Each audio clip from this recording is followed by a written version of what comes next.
So the reason I'm reaching out on TikTok is because this is the advice I get. Further to our conversation this morning, I was able to connect with the doctor. The recommendations that came out of the conversation were as follows. Take 120 units of Humalog U200 with a meal at 8 to 9 daily. Take 60 units of every 5 hours when not eating if blood sugar is greater than 10. And strongly recommended small, frequent meals versus one large meal a day. And then have a follow-up with the doctor in January. So the issue with that is I don't know how to cook. Also, lately I've been sleeping during the day, sleeping all night too, because I just haven't been feeling well. Yes, I'm eating, but I just haven't been feeling well. And even on days when I am awake during the day, again, I don't know how to cook. I've never learned how to cook. I never needed to learn how to cook. I never really been on my own until I moved in with my friend. Growing up, my mom was a stay-at-home mom. My dad worked full-time back when you only need to have one income family. My mom would do the cooking, the cleaning, everything because she felt that was her job as a stay-at-home mom while my dad was busy at work.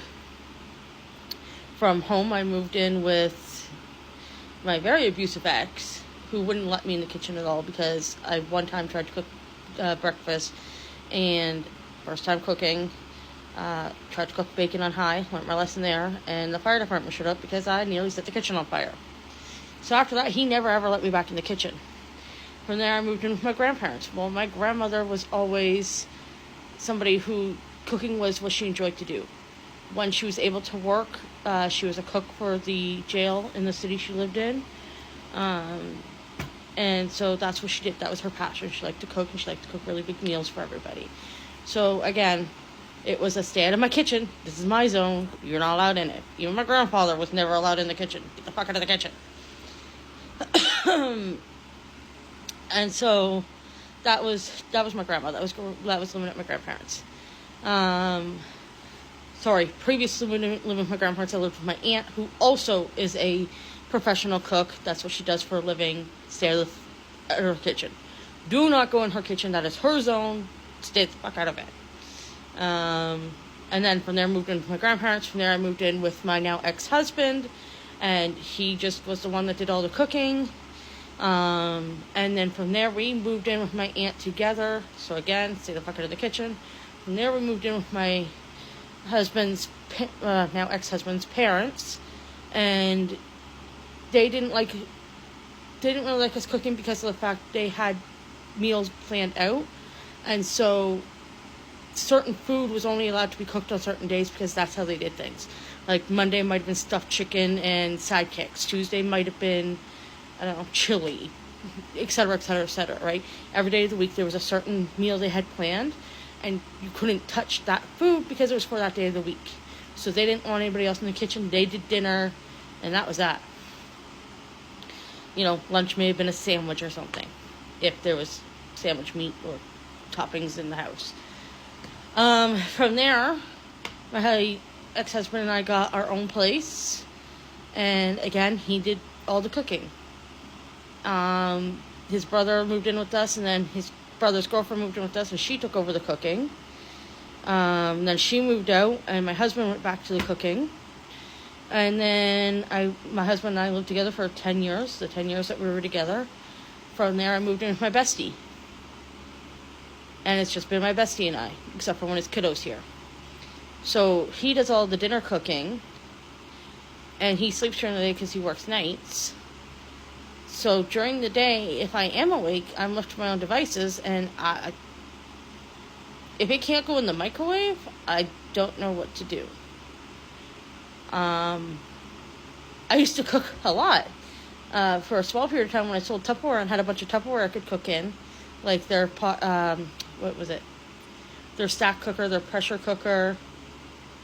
I cooked all the time with those things, but to cook an actual meal on the stove or in the oven, I don't know what the hell I'm doing. I watch cooking videos all the time, and I've tried a few things here and there, and it never turns out properly. I don't know what I'm doing wrong. The other issue comes down to financially. Bestie buys the groceries when we can. and what we can, but he makes just about as much money as I do on disability when he works full-time, for various reasons that are not my reasons to get into. He only brings in about $1,500 a month, $1,500 a month, which is all I bring in with my disability checks. So a lot of times we have to rely on the food bank, unfortunately. And as you know, you don't get a lot of stuff, as you may or may not know. You don't get a lot from the food banks. It doesn't last you a whole month. You definitely don't get a month's worth of protein. And it's a lot of high carbs and processed foods and stuff like that. So we do what we can with what we can. Yeah, I don't know how to cook, unfortunately. So I eat once a day usually, and it is what we have available. Like, I don't even know what we're doing tonight because we don't have any meat left. We've got to get some groceries this weekend. So tonight's probably going to be just soup. But yeah, so I know I need to figure shit out. You say it's a major lifestyle change. I can't really change my lifestyle.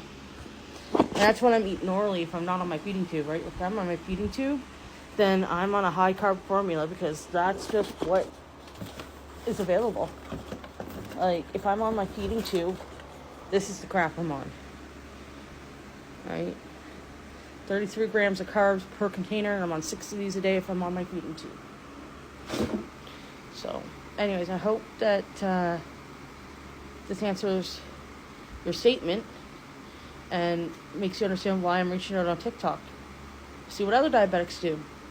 See what I can try. Goodbye.